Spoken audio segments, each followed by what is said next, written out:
गौतम अदानी आणि त्यांचा व्यवसाय हा सतत कुठल्या ना कुठल्या वादामध्ये राहिलेला असतो आणि त्यांच्या संदर्भात विविध वादग्रस्त बातम्या सतत येत असतात. पण सुदैवाने म्हणा किंवा दुर्दैवाने म्हणा, या बातम्या ज्या असतात त्या किती खऱ्या किती खोट्या हे आपल्याला काही कळू शकत नाही. म्हणून या बातम्यांकडे मी फारसं कधी लक्ष देत नाही. पण जेव्हा एखादी माहिती अधिकृतपणे प्रसिद्ध केली जाते, एखाद्या शासकीय संस्थेकडनं अधिकृतपणे प्रसिद्ध केली जाते, तेव्हा ती आपल्याला मान्य करायलाच लागते. त्याच्यावर विश्वास ठेवायचा, नाही ठेवायचा अशा काही भानगडी आपल्याला करता येत नाही. आता या संदर्भात झालं काय होतं, तर गौतम अदानी आणि त्यांच्या ज्या काही कंपन्या किंवा त्यांचा जो एक मला वाटतं भाऊ सागर अडाणी आहे, यांच्या विरोधात अमेरिकेमध्ये तिथली जी सेबी आहे, म्हणजे आपल्या सेबीपेक्षा फारच चांगलं काम करते ती, SEC असं त्याला म्हणतात, सिक्युरिटी एक्सचेंज कमिशन. यांनी त्यांच्यावर अफरातफर केल्याचा आणि काही चुकीच्या गोष्टी केल्याचा आरोप ठेवला होता. त्याचं प्रकरण तिथल्या न्यायव्यवस्थेमध्ये प्रलंबित होतं आणि आत्ता त्या तिकडच्या संस्था आणि हे अडाणी यांच्यामध्ये तडजोड झालेली आहे. आणि ती तडजोड झाल्यासंदर्भाचं सरकारी ती जी SEC संस्था आहे, त्यांनी जी माहिती प्रसिद्ध केली, त्यात काय म्हटलंय ते आपण थोडक्यात बघूया. 14 मे 2026 रोजी अमेरिकेच्या सिक्युरिटी अँड एक्सचेंज कमिशनने गौतम अदानी आणि सागर अदानी यांच्या विरुद्ध अंतिम संमती आधारित निर्णय, फायनल जजमेंट बाय कन्सेंट नोंदवण्याची विनंती न्यायालयात केली. यापूर्वी एसीसीने त्यांच्यावर 2021 मध्ये अदानी ग्रीन एनर्जी लिमिटेडच्या बॉन्ड ऑफरिंग संदर्भात खोटी आणि दिशाभूल करणारी माहिती दिल्याचा आरोप ठेवला होता. एसीसीने 20 नोव्हेंबर 2024 रोजी दाखल केलेल्या तक्रारीनुसार अदानी ग्रीनचे संस्थापक गौतम अदानी आणि कार्यकारी संचालक सागर अदानी यांनी भारतीय सरकारी अधिकाऱ्यांना शेकडो दशलक्ष डॉलर इतक्या रकमेच्या लाचेचे पैसे देण्याची किंवा देण्याचे आश्वासन देण्याची योजना राबवली. या बदल्यात संबंधित अधिकाऱ्याकडून बाजारभावापेक्षा जास्त दराने ऊर्जा खरेदी करण्याची हमी मिळवण्यात आली, ज्याचा फायदा अदानी ग्रीनला झाला. तक्रारीनुसार सप्टेंबर 21 मध्ये ही कथित लाचलुचपत योजना सुरू असतानाच प्रतिवादींनी 750 दशलक्ष डॉलरच्या बॉन्ड ऑफरिंग दरम्यान अदानी ग्रीन कंपनी भ्रष्टाचार विरोधी आणि लाचलुचपत विरोधी कायद्यांचे पूर्ण पालन करते असे खोटे आणि दिशाभूल करणारे दावे केले. या बॉन्ड ऑफरिंग मधून अमेरिकेतील गुंतवणूकदारांकडून 175 दशलक्ष डॉलरपेक्षा अधिक निधी उभारण्यात आला होता. एसीसीच्या मते अदानी ग्रीनच्या ऑफरिंग दस्तावेजांमध्ये कंपनीच्या भ्रष्टाचार विरोधी आणि लाचलुचपत विरोधी उपाययोजनांबाबत करण्यात आलेली विधाने प्रत्यक्षात सुरू असलेल्या कथित लाचलुचपत योजनेच्या पार्श्वभूमीवर महत्वपूर्णरित्या खोटी किंवा दिशाभूल करणारी होती.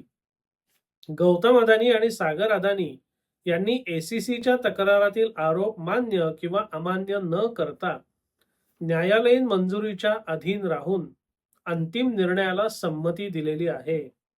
या निर्णयानुसार त्यांना 1993च्या सिक्युरिटी कायदा कलम 17 1934च्या सिक्युरिटी एक्सचेंज कायदा कलम 10 आणि त्या अंतर्गत असलेल्या नियम 10 चे उल्लंघन करण्यास कायमस्वरूपी मनाई करण्यात येईल.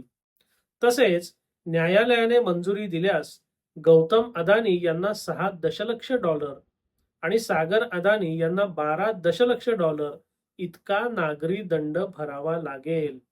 म्हणजे या सगळ्यांच्या विरोधात ज्या काही कारवाया करण्यात आल्या होत्या, त्या सगळ्या तक्रारींचा आरोप मान्य किंवा अमान्य काहीही न करता या अदानींनी तिथे सेटलमेंट केलेली आहे. आणि ती सेटलमेंट तिकडच्या सरकारांनी न्यायालयामध्ये दाखल केलेली आहे. आणि न्यायालयाने जर त्या सेटलमेंटला मान्यता दिली, तर हे दोघं अदानी मिळून 18 दशलक्ष डॉलर, म्हणजे घसरत्या रुपयाच्या जर किमतीप्रमाणे त्याचं मूल्यांकन करायचं झालं, तर साधारणतः 172 कोटी रुपये तिथे दंड म्हणून भरतील. त्याच्या बदल्यात या कारवाया सगळ्या बंद होतील आणि इथून पुढे त्यांना काही चुकीचं करण्यावर मनाई करण्यात येईल. हे असं जगात चाललेलं असतं. म्हणजे आपण जिथे एकीकडे म्हणतो ना, की पैसा हा सर्वस्व नाही. पण सर्वस्व जरी नसला तरी पैशाची ताकद ही निर्विवाद आहे आणि ती तुम्हाला आणि मला मान्य करायलाच पाहिजे. बहुतांश वेळेला सर्वसामान्य, मध्यमवर्गीय किंवा पांढरपेशा वर्गामध्ये पैशाला फार महत्त्व नाही, पैशाने सगळ्या गोष्टी करता येत नाहीत, ह्या आणि अशा धर्तीवरच्या बऱ्याच गोष्टी पुढच्या पिढीला, मुलांना पढवण्यात येतात. पण वास्तवात तसं नाही आहे. पैशाने सगळं काही करता येत नसलं, तरी पैशाने बरंच काही करता येतं, हेही तेवढंच खरं आहे आणि ते आपण लक्षात घेतलं पाहिजे, आपल्या पुढच्या पिढीला सुद्धा समजावलं पाहिजे. कारण संस्काराचा भाग हा महत्त्वाचा असला, तरी सुद्धा संस्कार आणि वास्तव याच्यात जर मर्यादेपेक्षा मोठी दरी असेल, तर त्या संस्कारांच्या ओझ्याखाली दबलेली सर्वसामान्य माणसं, त्यांची मुलं, ही वास्तवाला सामोरं जाऊ शकत नाहीत. म्हणजे बाहेर जी परिस्थिती घडतीये, बाहेर जग कसं चालतंय, त्याची यथार्थ कल्पना आपण आपल्या मुलांना दिलीच पाहिजे. आपण त्यांच्यावर संस्कार करणं ही आपली जबाबदारी आहे.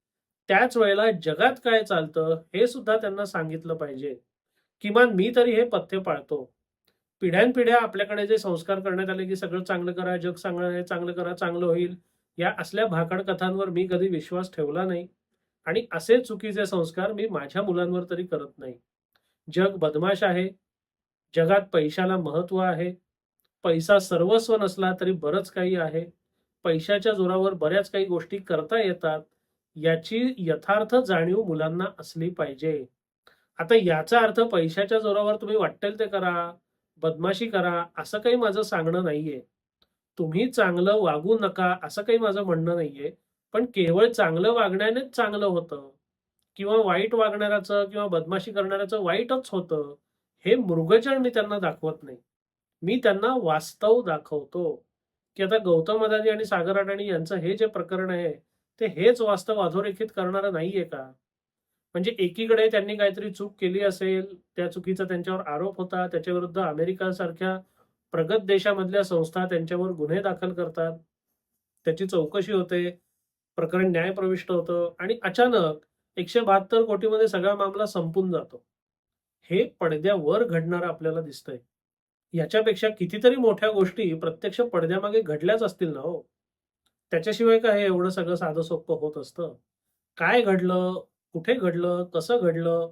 ते नेमकं मला किंवा कोणालाच माहिती नाही आणि बहुतेक ते कधी माहिती होणारही नाही.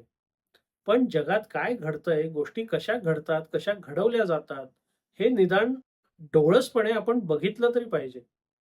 तसं करा, असं काही माझं म्हणणं नाही किंवा असा काही माझा संदेश किंवा आग्रह नाही. पण तुम्ही एकतर्फी चांगलं वागताना जगात काय-काय चाललंय, याची यथार्थ जाणीव स्वतः ठेवा आणि तुमच्या मुलांना सुद्धा ती होऊ द्या. तुमच्या पुढच्या पिढीला सुद्धा होऊ द्या. कारण हे मी माझ्या बरोबरच्या अनेक लोकांच्या संदर्भात अनुभवलेलं आहे, की जेव्हा ते कुटुंबाच्या छत्रछायेत असतात, तेव्हा त्यांच्यावर सर्वसाधारणपणे आणि साहजिकपणे फार चांगले संस्कार केले जातात. आणि जेव्हा त्यांचा बाहेरच्या जगात प्रवेश होतो, वास्तवाशी सामना होतो, तेव्हा घरचे संस्कार आणि बाहेरचं वास्तव याच्यामध्ये त्यांची फार ओढाताण होते. म्हणजे घरचे संस्कार जे आहेत ते सोडवत नाहीत आणि बाहेरचं जे वास्तव आहे ते स्वीकारलं जात नाही. अशी काहीतरी विचित्र अवस्था या लोकांची होते. त्यामुळे माझं म्हणणं असतं किंवा माझी सुद्धा तशी अवस्था झाली होती. पण कर्मधर्म संयोगाने मी वकिली क्षेत्रात आल्यामुळे वास्तवाचा सामना माझा फार लवकर आणि सर्वसामान्य माणसापेक्षा फार जास्त प्रभावीपणे आणि फार जास्त वेळा झाला. त्यामुळे ते वास्तव समजून घ्यायला, पचवून घ्यायला मला जास्त कालावधी मिळाला आणि ते पचवणं आणि समजून घेणं मला सोपं गेलं. पण एखाद्या वकिलाला जेवढ्या वास्तविक समाजातल्या घटना घडतात, तेवढ्या काही सर्वसामान्य माणसाला कळत नाहीत ना आणि कळू शकत पण नाहीत. पण तुम्हाला कळत नाहीये, तुमच्यासमोर येत नाहीये, याचा अर्थ जग तसं नाही. या मृगजळाच्या मागे तुम्ही धावू नका. तुमच्या मुलांनाही धावायला लावू नका. चांगले संस्कार करा. जग चांगलं आहे हे त्यांना सांगा. तुम्ही चांगले वागा हे त्यांना सांगा. पण जसं दिवसाप्रमाणे रात्र आहे, त्याचप्रमाणे या जगात चांगल्यासारखं वाईट सुद्धा आहे. चांगल्याचं चांगलं होण्याची आणि वाईटाचं वाईट होण्याची काहीही खात्री सध्याच्या जगात नाही, हे आपण मान्य केलं पाहिजे आणि ते पुढच्या पिढीला सुद्धा सांगितलं पाहिजे.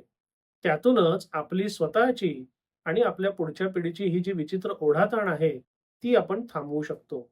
अर्थात हे वास्तव आहे.